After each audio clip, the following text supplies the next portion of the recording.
ఒక అర్థవంతమైన జీవితం జీవించాలి. ఈ లోకంలో దేవుడు నన్ను ఎందుకు పుట్టించాడన్న ప్రశ్న ప్రతి మనిషి వేసుకోవాలి. ఈ జీవాన్ని, ఈ జీవితాన్ని, ఈ దేహాన్ని, ఈ బ్రతుకుని దేవుడు అనేవాడు నాకెందుకు ఇచ్చాడు?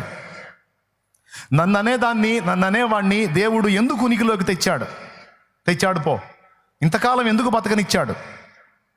నాకు కావాల్సిన అన్ని విషయాల్లో ఎందుకు సహాయపడుతున్నాడు?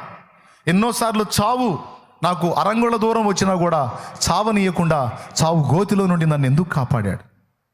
అసలు నా నుండి దేవుడు ఏం ఆశిస్తున్నాడు? నేను పుట్టి పెరిగి ఏదో సంపాదించుకొని తిని చచ్చిపోవడానికే? ఏదో జీవితాన్ని నా మట్టుకు నేను అనుభవించి మంచి వస్త్రాలు కట్టి ఏదో కాస్త నేత్రాశ తీర్చుకోవడానికి కొన్నిటిని చూసి కొన్నిటిని అనుభవించి అంతవరకు బతికి సావటానికే?